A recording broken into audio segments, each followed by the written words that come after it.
Hi all welcome back to our channel power of intelligence. మన last వీడియోలో అయితే operators గురించి డిస్కస్ చేసాం. మీరు కానీ ఇంకా ఆ వీడియోని చూడకపోతే ఇప్పుడే కామెంట్ సెక్షన్లో పిన్ చేశాను, ఇప్పుడే వెళ్ళి చూడండి. ప్రజెంట్ మనం టాపిక్ వచ్చేసరికి కండిషనల్ ఆపరేటర్స్ గురించి చెప్పబోతుంది. అసలు ఈ కండిషనల్ ఆపరేటర్ ఎన్ని ఎన్ని టైప్స్ అంటే 5 టైప్స్. ఫస్ట్ వచ్చేసి ఇఫ్, సెకండ్ది ఇఫ్ ఎల్స్, తర్వాత ఇఫ్ ఎల్స్ లాడర్, తర్వాత ఏమో నెస్టెడ్ ఇఫ్, అండ్ ఫైనల్ వచ్చేసి స్విచ్ కేసు. అసలు ఇఫ్ని ఎక్కడ వాడతారంటే, ఇప్పుడు మామూలుగా మనం ఎగ్జామ్లో పాస్ అయ్యామంటే పాస్ మార్క్ ఎంత 35. ఇప్పుడు ఇఫ్లో కండిషన్ ఎలా రాస్తాం అంటే 35 కంట ఎక్కువ వచ్చి ఉండాలి, 35కి ఈక్వల్ అయినా పర్లేదు, మళ్ళీ 100 కంతా తక్కువ వచ్చి ఉండాలి, 100కి ఈక్వల్ అయినా పర్లేదు. అలా కండిషన్ రాసి ప్రింట్ ఎఫ్ ఏం ఇస్తాం అంటే పాస్ అని ఇస్తాం అనమాట. ఇప్పుడు మామూలుగా 35 కంటే ఎక్కువ ఉండాలి, 100 కంటే లోపు ఉంటే పాస్ అని వస్తాం, బాగానే ఉంది. ఒకవేళ 35 కంటే లోపు వస్తే ఫెయిల్ కదా, అది కూడా ఇవ్వాలి కదా. అది ఎందులోకి వస్తుంది అంటే ఇఫ్ ఎల్స్లోకి వస్తుంది. ఇఫ్ ఎల్స్లో ఎలా వస్తుంది అంటే ఇఫ్లో సేమ్ లాస్ట్ కండిషన్ 35 కంటే ఎక్కువ ఉండాలి, ఈక్వల్ అయినా పర్లేదు, ఇంకా 100 కంటే తక్కువ ఉండాలి, ఈక్వల్ అయినా పర్లేదు. ప్రింట్ ఎఫ్లో ఏమిస్తాం అంటే పాస్. ఇది ఎందులోది? ఇఫ్లోది.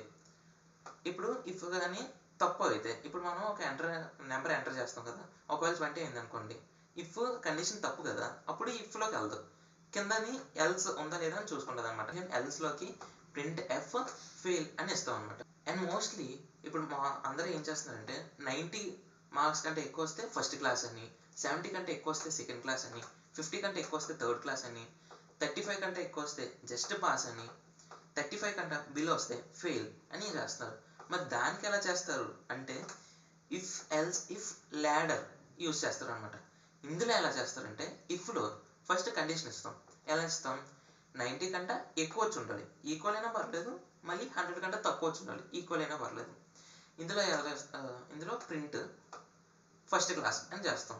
అండ్ తర్వాత ఏమో ఎల్స్ ఇఫ్ అని పెట్టి కండిషన్ పెడతాం. 70 కంటే ఎక్కువ వచ్చి ఉండాలి, ఈక్వల్ అయినా పర్లేదు, ఇంకా 90 కంటే తక్కువైనా పర్లేదు. మళ్ళీ ఇక్కడ ఈక్వల్ టు అక్కర్లేదు, ఎందుకంటే స్టార్టింగ్లోనే ఈక్వల్ టు వస్తుంది కదా, 90కి ఈక్వల్ అయినా పర్లేదని. ఫస్ట్ ఇఫ్ ఫాల్స్ అయింది అనుకోండి కిందకి వస్తుంది. ఒకవేళ ఇఫ్ కానీ రైట్ అయితే, స్టార్టింగ్ స్టేట్మెంట్ రైట్ అయితే మళ్ళీ దీనిలోకి రాదు, అందులోనే ఆగిపోద్ది అనమాట.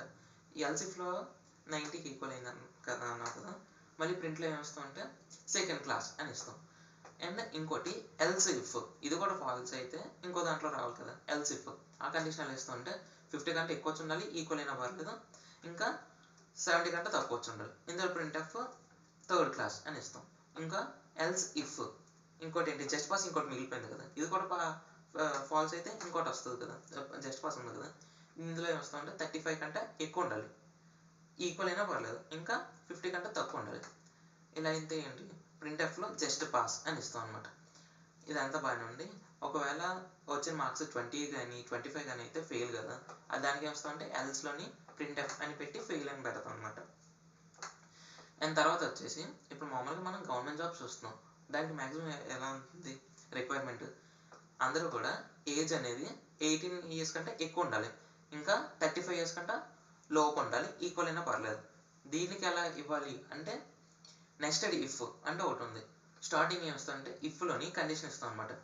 18 బిలో 18 తక్కువ అని కండిషన్ ఇస్తాం. ప్రింట్ ఎఫ్లోని నాట్ ఎలిజిబుల్ అని ఇస్తాం అనమాట, ఎందుకంటే 18 ఇయర్స్ కంటే తక్కువ ఉంటే ఎలిజిబుల్ అవ్వరు కదా. ఇంకా ఎల్స్లో ఏమిస్తాం అంటే ఇఫ్ అయిపోయింది కదా, ఎల్స్లోని ఇంకో ఇఫ్ ఎల్స్ బ్లాక్ రాస్తాం అనమాట. అర్థమైంది కదా, ఇందాక ఇఫ్ రాసాం కదా, ఎల్స్లో మళ్ళీ ఇంకో ఇఫ్ ఎల్స్ బ్లాక్ రాస్తున్నాను, ఒక బ్లాక్లో ఇంకో బ్లాక్ రాస్తున్నాను అనమాట.